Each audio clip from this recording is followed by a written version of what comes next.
Friends, I am doctor Shailja Pandey और आज हम बात करेंगे पैरालिसिस के लिए होम्योपैथिक दवाइयों के बारे में, या फिर हम लकवा मारना जिसको कहते हैं इसके लिए होम्योपैथिक दवाइयों के बारे में। लकवा उस स्थिति को कहते हैं जब मांसपेशियों का शरीर में कार्य करने की क्षमता कम हो जाती है या ख़त्म हो जाती है, जैसे शरीर के किसी एक अंग में या फिर शरीर के पूरे भाग में जो है मूवमेंट्स सही से नहीं होते या फिर मूवमेंट करने में अक्षम हो जाता है हमारा शरीर, तो उस कंडीशन को हम लकवा या फिर पैरालिसिस की कंडीशंस कहते हैं। ठीक है, अब इसमें होम्योपैथिक दवाइयों के बारे में डिस्कशन करते हैं। First medicine is Agaricus. Agaricus homeopathic medicine है जो कि बहुत अच्छी दवाई है लकवे के लिए। अब इसमें हम ये देखते हैं कि लकवा किस तरीके का होगा जिसमें हम एग्रीकस दे सकते हैं। जैसे कोई पेशेंट है, अगर वो ठोकर खाकर गिर जाता है, हाथों में उसकी ऐंठन होती है, पैरों की मांसपेशियों में कंट्रोल नहीं रहता है जिससे उसे चलने फिरने में जो है दिक्कत होगी। उसके बाद साथ तलवों में ऐंठन, जो पैर के तलवे होते हैं उसमें ऐंठन होगी, स्पाज्म की कंडीशन हो जाएगी। पैर रखने के दौरान जो है पैर जो है सुन्न हो जाता है जिसकी वजह से पेशेंट चलने में अक्षम हो जाता है, चल नहीं पाता है, क्योंकि जब वो पैर रखेगा चलने के लिए तो उसके पैर में सुन्नपन हो जाएगा। ठीक है, इसके साथ साथ शरीर में किसी भी प्रकार की गतिविधि करने के बाद जो रीढ़ की हड्डी है उसमें दर्द होता है। जैसे अब कोई भी काम करेगा पेशेंट तो उसकी रीढ़ की हड्डी जो है उसमें पेन होगा। बिकॉज क्योंकि स्पाइन कॉर्ड जो होती है, स्पाइन जो होती है पेशेंट की, वो बहुत ज़्यादा सेंसिटिव टू टच हो जाती है। उसमें मतलब पेशेंट को टच करने से स्पाइन में अगर हम रीढ़ की हड्डी में टच भी करेंगे तो उसको पेन होगा, उसको दिक्कत होगी। तो स्पाइन बहुत ज़्यादा सेंसिटिव होती है एग्रीकस के पेशेंट में। इसके साथ साथ जो है पेशेंट जो है बहुत ज़्यादा सेंसिटिव होगा, जो पैरालाइज जो उसका पार्ट होगा बॉडी का वो बहुत ज़्यादा सेंसिटिव होगा, उसको बहुत दिक्कत होगी उसमें। और स्पेशली ये दिक्कत होगी उसको मॉर्निंग टाइम जब सुबह उठेगा तो उसको बहुत ज़्यादा दिक्कत होगी। तो इस तरीके के अगर लक्षण आते हैं तो आप एग्रीकस जो है दे सकते हैं पेशेंट को, और उसकी एज के अकॉर्डिंग पेशेंट की मेडिसिन या उसके सिम्टम्स के अकॉर्डिंग मेडिसिन जो है सिलेक्शन करना चाहिए। ठीक है, जैसे अगर बच्चा है कोई मतलब छोटी उम्र का है तो वहाँ पर आप 30 पोटेंसी दें, और अगर बड़ा है 30 साल से ऊपर के हैं तो आप 200 पोटेंसी भी दे सकते हैं, मगर पेशेंट की कंडीशंस के अकॉर्डिंग उसकी डोज घटा या बढ़ा सकते हैं आप। ठीक है, इसके बाद नेक्स्ट मेडिसिन आती है कॉस्टिकम। कॉस्टिकम भी बहुत अच्छी दवाई है पैरालाइज्ड कंडीशन के लिए, मगर आप वही हमें कह रहे हैं कि किस कंडीशन किन लक्षणों में पैरालिसिस के आप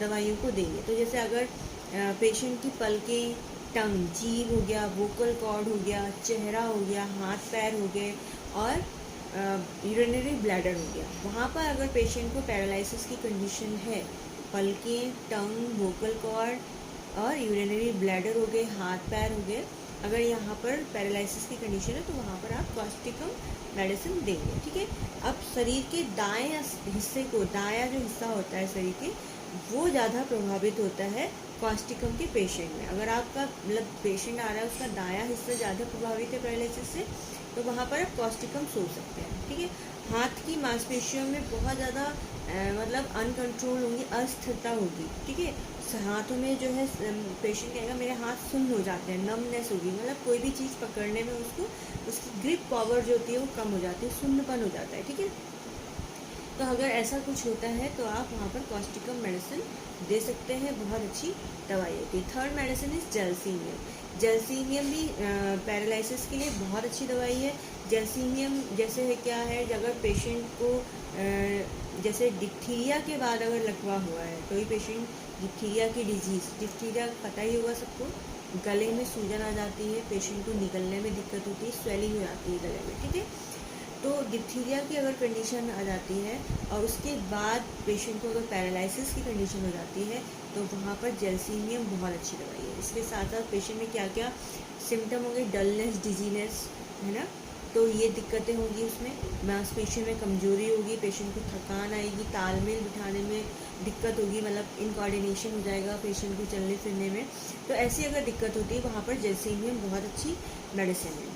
ठीक है, इसके साथ साथ डलनेस, डिजीनेस, चक्कर आना, कांपना, भ्रम होना, मतलब डिल्यूजन टाइप का होगा पेशेंट को, इस टाइप की दिक्कतें पेशेंट को हो जाती है। ठीक है, अब इसमें पैरालिसिस की कंडीशन हाथ, पैर, आँख, गला, ठीक है, छाती में जैसे जो चेस्ट की मांसपेशियाँ होती हैं उनमें भी पैरालिसिस की कंडीशन हो सकती है। ठीक है, अब इसमें क्या होता है, पेशेंट में क्या होता है, नसों में दर्द होते हैं, आँख की जो मांसपेशियाँ होती हैं वो फड़कने लग जाती हैं और पेन होता है आँखों में, आवाज़ निकालने में दिक्कत होता है, वोकल कॉर्ड की में वॉइस की प्रॉब्लम हो जाती है, मतलब बोलने में दिक्कत होगी, पेशेंट को बोल नहीं पाएगा, वहाँ पर जो है दिक्कत हो जाती है। गले में अगर पैरालिसिस की कंडीशन है तो ठीक है, इस तरीके की दिक्कतें होती हैं। जैसे फेस है, फेशियल पैरालिसिस की कंडीशन भी होती है, फेस की जो नसें होती हैं, मांसपेशियाँ जो होती हैं वो सिकुड़ने लगती हैं, और जो चेहरा होता है यहाँ का आसपास का, फेस मुंह के आसपास का, वो यहाँ पर इसकी जो है लटकने लग जाती है, आसपास की जो है हिस्सा लटकने लग जाता है। ठीक है, इस तरीके के सिम्टम्स दिखेंगे पेशेंट में, और वहाँ पर आप जेलसीनियम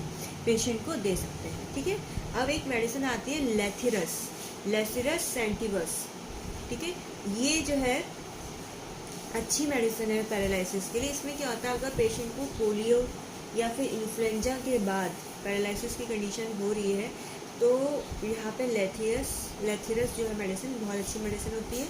और इसमें एक कंडीशन है, इसमें जो पैरालिसिस होता है वो ज़्यादातर स्पाइनल कॉर्ड मतलब रीढ़ की हड्डी को अफेक्टेड करता है। ठीक है, बार बार घुटने के बल पेशेंट जो है हो जाएगा, पैरों के अंगूठे के बल पेशेंट चल लेगा। ठीक है, पैरों में लकवा लग जाता है, मतलब पैर चल नहीं पाएगा, जैसे पैरों के अंगूठे के बल चलेगा या फिर घुटनों के बल ऐसा हो जाएगा।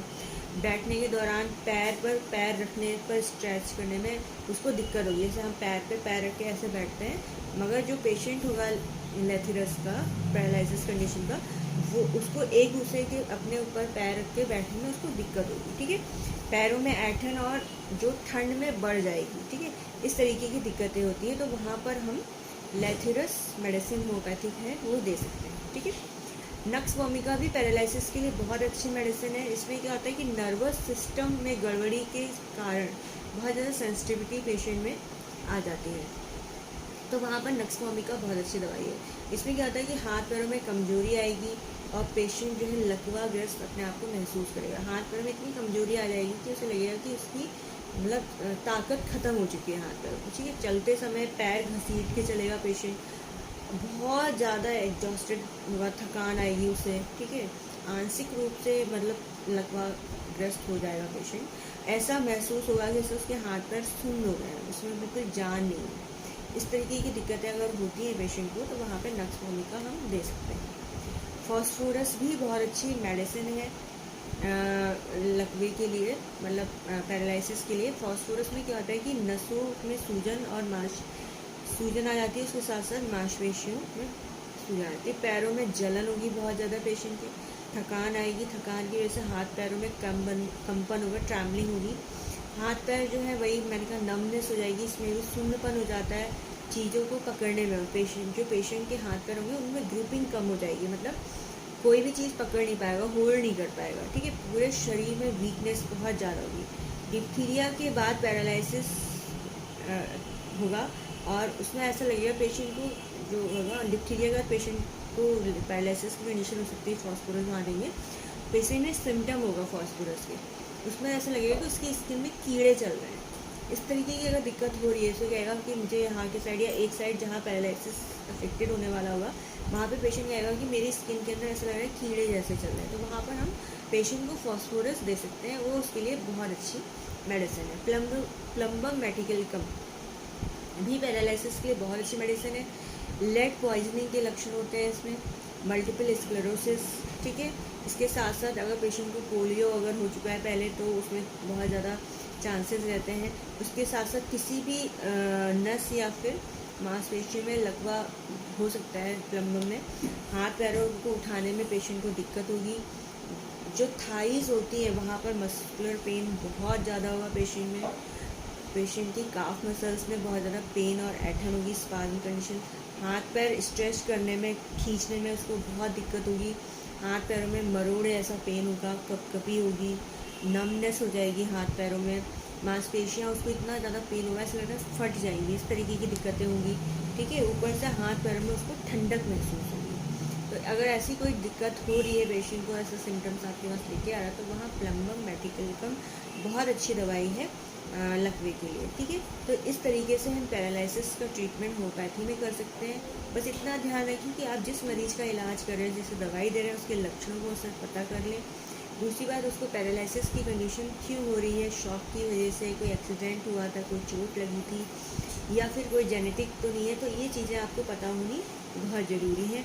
और पेशेंट की एज, उसके सिम्टम्स, उसके लक्षण, उसकी फैमिली हिस्ट्री, पास्ट हिस्ट्री, सारी चीज़ें जानकर आप पेशेंट को मेडिसिन प्रिस्क्राइब करें तो पेशेंट डेफिनेटली क्योर हो जाता है। Thank you so much, bye bye, take care all of you. अगर आपको ये वीडियो अच्छी लगे तो आप उस वीडियो को शेयर करें, लाइक करें, मेरे चैनल को सब्सक्राइब करें। Bye bye, take care.